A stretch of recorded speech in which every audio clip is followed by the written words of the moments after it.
We got Mike from DC. He writes in. He goes, "Hey, Joe and Al, love the podcast. Keep up the great work. I have RSUs vesting. RSUs, restricted share units. Stock units. Thank you. I guess that's the same thing. It just sounded more better somehow. More better. More better. Got it. So he's got some restricted stock units vesting in May. And I've been told by everyone I speak to and read is to sell right away once they vest. I was planning to do so. But during my company's blackout period where I'm not allowed to buy or sell, the next open trading window would be about a month later. If I sold them then, it would be treated as short-term capital gains any gains I accrued. My question is, should I sell regardless of the short-term capital gain on June 18th or hold the RSUs for a year to get long-term capital gain treatment, but potentially have more risk if stocks go up or down? Also, I participate in my company's ESPP. Gets a 15% discount. I wanted to know your thoughts on if I should sell once I get them or keep it for 2 years to avoid high taxes, but similar to RSUs. Potential risk of stock going down. Any help would be great appreciated. All right, so Mike is an executive.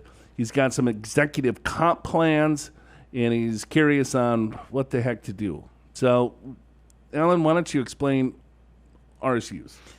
Restricted stock unit. So that is, you get granted a right to a stock unit at some point in time, and then there's some kind of vesting period, right? 2 years, 3 years, 5 years, whatever it may be. And the thing is, as soon as it vests, it's taxable as compensation. Yeah, it comes right on your W-2. Yeah, right on your W-2. I mean, it could have been granted to you for $1 a share, right? But if it's $10 a share when it vests, you have to pay tax on $10 a share right on your W-2. It gets put right on your W-2. And that's why if you're new to these kinds of things, sometimes you'll have pretty high W-2s because when these things vest, they're fully taxable at whatever they're at the time. This is why, Mike, most people sell. Because they've already paid the tax. Because they can't afford the tax, right? They don't have – it's like income. You got $100,000 of income, $50,000 of income, $200,000 of income that you didn't have any withholding on because it's not dollars, right? It's stock. So that's why you sell it so that you can pay the tax because it's all ordinary income. So it's whatever federal and state tax bracket you're in, that's what you're going to have to pay. So let's say it's worth $10 and so you're paying $10 of ordinary income tax, but you owe $5 in tax and people don't have the $5 in tax. So they're like, okay, well, you know what? Just give me the cash. Right. Because it's already showing up on my W-2. That's right. And you know, the $10, multiply that by 1,000 shares. 1,000 shares. 2,000 or whatever the number is. Or 100,000 shares. It can be a pretty big number. So that's why people usually sell. Now, in your case, you've got a blackout period where you can't do that. So I understand that. If you then sell right after that, again, it depends whether you need the money to buy to pay for the tax. Let's just say if you need the money, then go ahead and sell because you need the money, right? So there might be a little bit of additional ordinary income if it went up further from that point. So what he's worried about is that he's already, let's say it's $100 a share and he has 100,000 shares. Yeah, right. So it's a big grant big for number. him. Yeah. Big number. Yeah.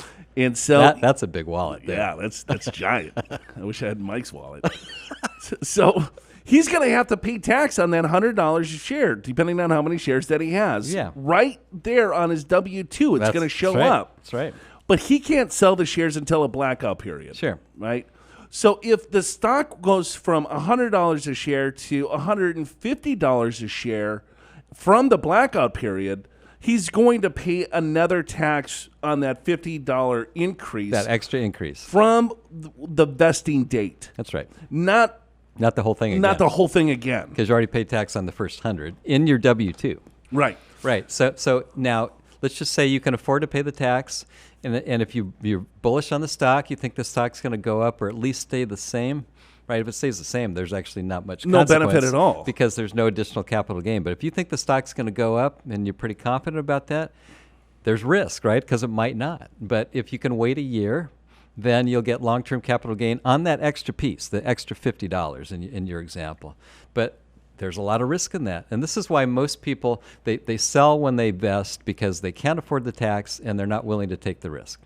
And then, and he's in a similar boat to other people that have RSUs, is that he's also participating in employee stock purchase plans, Sure, an ESPP. And so basically what that is that whatever organization or company that he works for, it's another incentive plan for people to act like owners of the company, right? Hey, we're giving you the opportunity to buy in company stock at a discount. sure. So he has the ability to purchase company stock at a totally different price than the street. Yeah. So That's true. because he's an employee, he can purchase it at a 15% discount versus Al and I or anyone else has to purchase it at full price. Yeah, and furthermore, some of those plans allow you to purchase it at the lowest price over the quarter, not even necessarily the closing price. Yeah, you get the 15% discount based on a moving average. Yeah, it just depends upon the plan, right? But that could be the case, and that's a good deal, right? Because You got a 15% Yeah. locked in return. as long as you're bullish on the company, Right. Right. If you're not bullish on the company, if you think the company might be in trouble, then don't do it because this is an investment, right?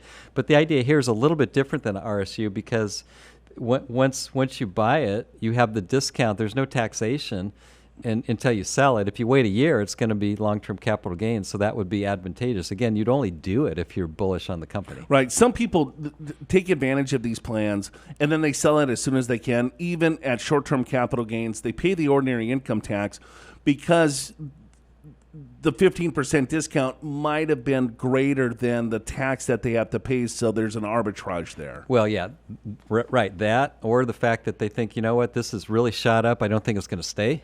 Then sell it. Don't worry about the tax. Cash in what you can, right?